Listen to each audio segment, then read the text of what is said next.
नमस्कार, आप देख रहे हैं लोकायुक्त न्यूज। मैं हूं आपके साथ ज्योति कन्नौजिया। आइए रुक करते हैं खबर की ओर। दुबई के जेल में कैद है एक भारतीय शहजादी। 21 सितंबर को दी जानी है फांसी। पीएम मोदी से परिजनों ने बचाने की लगाई गुहार। संयुक्त अरब अमीरात यूएई की अबू धाबी जेल में कैद भारतीय महिला यूपी के बांदा की निवासी दिव्यांग शहजादी को 21 सितंबर को फांसी की सजा दी जानी है। यूएई की कोर्ट ने 21 सितंबर को शहजादी की फांसी के फंदे पर लटकाने का वक्त मुकर्रर कर दिया है। यह खबर आते ही पीड़िता शहजादी के घर में कोहराम मच गया है। फांसी की सजा पाई शहजादी के बूढ़े माता पिता रो रो कर प्रधानमंत्री नरेंद्र मोदी से अपनी बेटी को बचाने के लिए फरियाद कर रहे। आपको बता दें कि बांदा के मटौन थाना क्षेत्र के गांव गोयरा मुगली की रहने वाली शहजादी सामाजिक संस्था रोटी बैंक में काम करती थी। फेसबुक के जरिए आगरा निवासी उजैर से शहजादी का संपर्क हुआ था और कथित मानव तस्कर के प्रेम जाल में शहजादी फंसती चली गई।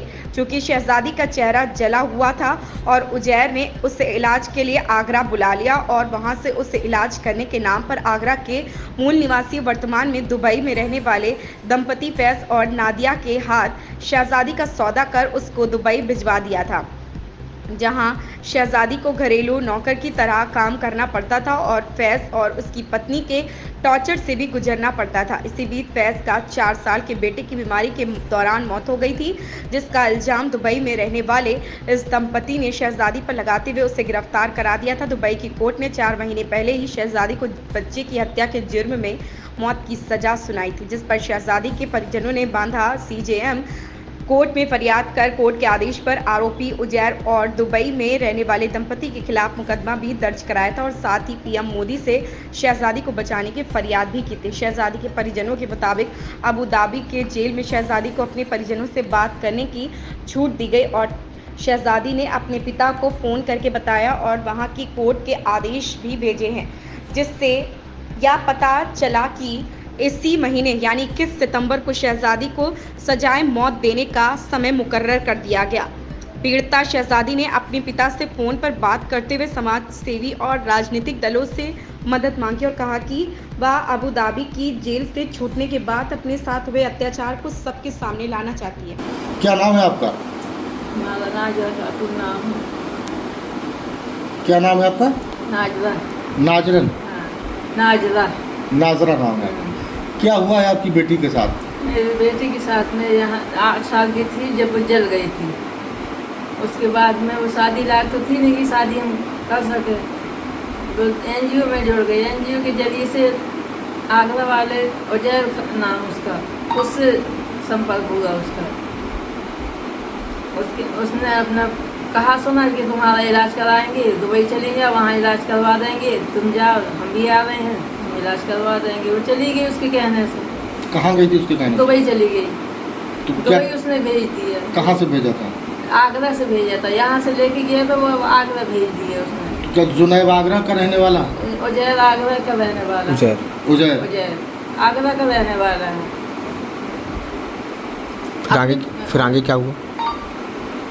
वहाँ पहुँच गई, फिर वो 1 साल तो अच्छे से रही। उसके बाद में जहाँ भेजा था इनकी फुप्पी पप्पा हैं, उनके बच्चा हुआ, तो वो 4 महीना 20 दिन में उनने 6 महीने वाला इंजेक्शन लगवा दिया। जो बच्चों के लगते हैं वो इंजेक्शन लगवा दिए। 4 महीना 20 दिन का था बच्चा, वो इंजेक्शन लगवा के आए, बच्चा ख़त्म हो गया। लड़की ने बल्कि फ़ोन करा, वो सर्विस करती है माँ, बच्चे की माँ सर्विस कुछ करती है। लड़की ने फ़ोन करा 1 घंटा के बाद, फिर बच्चा रो रहा। इंजेक्शन लगवा के जब से आई वो आप आके देखी, बोली दूध पिला दो वो सही हो जाएगा। दादी मौजूद थी सामने उनकी। फिर आगे बोली चुप हो जाएगा, दूध पिला दो। दादी ने दूध बनाया, बच्ची ने दूध पिलाया। वो जब सोगी, शांत होगी, सो गई है, तो उसने लिखा दिया। अब उसके ऊपर 2 महीने के 2-4 दिन बाद उसने बच्ची को फंसाया। हाल नहीं फंसाया। 3 दिन बच्चा कैंटरी में रहा, पुलिस कैंटरी में रहा बच्चा। वहाँ से इन्हें लिखा पढ़ी करके कि हमें किसी पे न शक है, न हम किसी को कुछ कार्रवाई करेंगे और हम मट्टी देना चाहते। पोस्टमार्टम नहीं कराया इन लोगों ने। तो पता नहीं इनके ऊपर क्या कुछ आए, जैसा जो कुछ हुआ हो। बच्ची को 2 महीने के बाद 2-4-6 दिन कम थे, बच्ची को फंसा दिए। फिर आपको अभी क्या पता चला? फिर जब इन लोगों ने 2 दिन मारा, खाने को नहीं दिया, उससे कहा कि तुम कहो कि हमने मारा है। लड़की जब ना कहने लगी तो इन हाथ में उसका कट लगाया सब, मारा, कपड़े फाड़े बच्चे के। कैसे पता चला आपको ये सब? बच्ची ने फिर जब अंदर आ गई, जब बच्ची ने लोगों को बताया कि हमने अपनी इज्जत बचाने के लिए हमने कहा कि हाँ हमने मारा। जबरदस्ती कबूलनामा करवाया। जबरदस्ती घर में इन लोगों ने वीडियो बनाई सब। फिर जब 10-12 दिन फोन नहीं आया, फिर आगरा वाले से हम लोग फोन करके पूछ रहे, बोले हमें मालूम नहीं है, हमारी भी बात नहीं हो रही, फोन नहीं लग रहा हमारी बात। फिर लड़की नहीं 12 दिन बाद वहीं से थाने से फोन करा कि पापा हमें ऐसा ऐसा करा, हमें फंसा दिए, पापा हमें बचा दिए। फिर आपको क्या पता चला कि वहाँ क्या हुआ बच्ची के साथ? जब बच्ची ने बताया कि हमारे साथ में ऐसा ऐसा किया, जबरदस्ती कहलवाया, तो हमने कह दिए कि हाँ अपने माँ। फिर वहाँ की सरकार ने क्या एक्शन लिया बच्ची पर? सरकार ने ये लिया कि लड़की का हमारा कोई नहीं है वहाँ, पैरवी के लिए कोई नहीं है सर, उन्हीं के हैं, तो उन्हीं की सुनाई हुई, हमारी लड़की की कोई सुनाई नहीं। जो उन्होंने लिखवाया था बच्ची को क्या सजा सुनाई गई वहाँ? बच्ची को सजा सुनाई गई है, क्या सजा फांसी सुनाई? की सजा सुनाई गई। फिर अभी क्या पता चला? हाल ही में अभी फ़ोन आया था आपको, क्या पता चला? कल उसने बात की, बता रही थी कि पुलिस वाले आए थे, 21 तारीख को सजा वही 21 सितंबर को इसी 21 सितंबर फांसी की सजा होनी। फांसी की सजा हुई।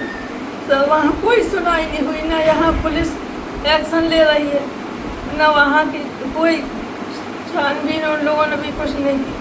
बच्चे का चच्चा आगरा से 10-12 दिन बच्चे के मरने के बाद गया, वहाँ कसम मानी जाती है अदालत में। अदालत में उसने कसम खाई चच्चा ने उसकी कि हाँ हमारे सामने मारा है। जब यहाँ था तो कम से कम सरकार उसका टिकट तो देख लेती, कौन टिकट से आया है, क्या तारीख को आया, क्या तारीख को, कुछ कोई। क्या चाहती हैं, क्या मांगे आप? हम ये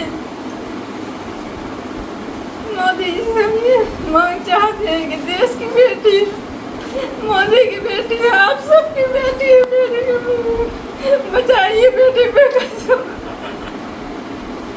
हम सबसे हाथ जोड़ के माफी मांगती मोदी जी से। मेरा नाम सब्बीर खां है। मैं गैराम गौरे मुगली का रहने वाला हूँ, जिला बांदा, थाना मटौन। क्या है आपकी बेटी का मामला? कह रहे उसको 21 सितंबर को कल आपके पास सजा होने वाली है। ये कल मेरी लड़की का फोन आया था, बहुत रोई, और उसने बताया कि 20 के बाद कभी भी मुझे फांसी हो सकती है। हम लोग परेशान है, सरकार से मदद चाहते प्रधानमंत्री जी से कि वहाँ बात से बात करें कि मेरी लड़की को फांसी रुकवाएं और जांच करवा दें मेरी लड़की को। अगर मेरी लड़की जांच में निर्दोष पाती है तो मैं खुद कहूँगा उसको फांसी दी जाए, नहीं इसको छोड़ा जाए। कैसे फंसी उनके चंगुल में? वो एक उजैर नाम का लड़का, जब लॉकडाउन लगा, मेरी लड़की यहाँ रोटी बैंक बांधा में काम करती है, और कोई पूछ सकता है, और गरीबों की मदद करना उसका यही काम था, उसको नशा था ये काम करने, गरीबों की मदद करना। तो उसी दरमियान फेसबुक के जरिए उजैर नाम का लड़का, एक आगरा का रहने वाला है, नाई मंडी थाना के पास का, वहीं उसने कहा कि मेरे बुआ फूफा वहाँ दुबई में रहते हैं, अबू धाबी में, तो आप वहाँ चले जाएँ, यहाँ क्या होता है आपको 5000 रुपये मिलते हैं। तो वो चली गई उनके बहकाव में आके, वहाँ उन्होंने फांस लिया। 4 महीने 20-21 दिन का बच्चा था। वहाँ 2 टीके लगते हैं, वो टीके लगते हैं जब उसकी माँ रोती है, अस्पताल में बच्चे लाती है, उसी रात वो बच्चा ख़त्म होता है। बच्चा उस रात दूसरे दिन भर, और फिर दूसरी रात को उस पुलिस कस्टडी में आया रहा। फिर वो औरत ने अपने असर से बगैर पोस्टमार्टम के बच्चे की मिट्टी दिलाई, और 1:30 बजे रात के करीब मिट्टी दे घर आए।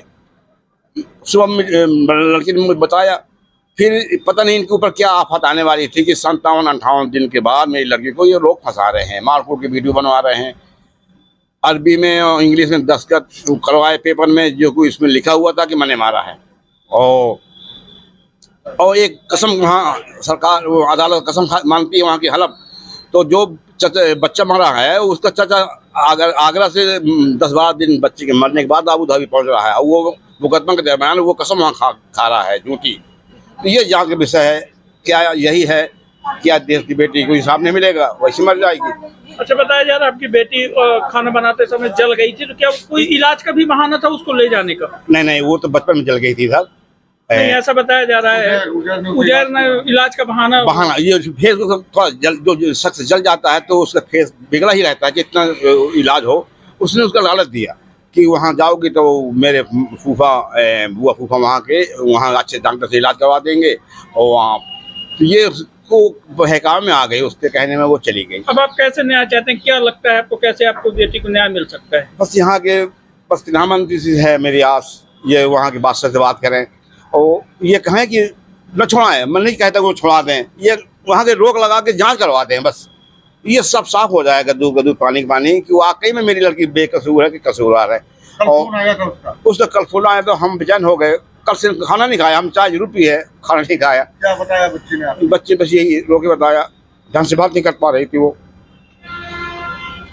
कि 20 तारीख के बाद कभी भी कुछ हो सकता है उनको। 20 सितंबर के बाद? ये जी हाँ, आज वो है, कल आया था उसका फोन, तो वो करती है तो हाँ हमको पैसा जमा करना पड़ता है, वो वहाँ फोन होती है, हमारी बात होती है, 2 दिन में 2 दिन में होती रहती है। वहाँ का कानून है, वहाँ पैसा जमा करना पड़ता है। जी हाँ, 100 दिन हम जमा करते हैं, महीने में करीब 150 हो जाते हैं। 100 जैसे मैंने बेटे से कहा कि कब बात किया। अभी उन्होंने बताया, उनकी माँ ने बताया कि कब उसके पास फ़ोन आया था उनका, और उसने बताया कि 21 सितंबर को उसे फांसी होने वाली है। अब ये तो मैं नहीं कह सकता हूँ, क्योंकि ये वहाँ का मामला है। टेलीफोन से उनकी बात हो रही होगी तो वो बेहतर बताया, जो उन्होंने बताया वो बेहतर है होगा।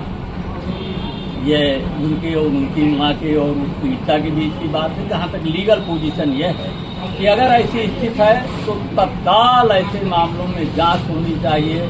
जब इस देश में शेख हसीना महफूज हैं, इस देश में पाकिस्तान से आई हुई बच्चियां महफूज हैं जो शादी होकर आई थी, तो ऐसे में अगर आबू धाबी किसी अपराधी के द्वारा, बदनीति के द्वारा, मानव दुर्व्यवहार के द्वारा भेजी गई है लड़की, तो कम से कम उसके साथ न्याय हो जाना चाहिए। और अगर ऐसे षड्यंत्र के द्वारा वहाँ भेजी गई है, वहाँ वो बेचारी फंस गई, सही फंसी या गलती अदालत का काम है, नो कमेंट। तो इसमें न्याय होना चाहिए और त्वरित विवेचना होनी चाहिए। इस खबर में बस इतना ही। बने रहें लोकायुक्त न्यूज के साथ।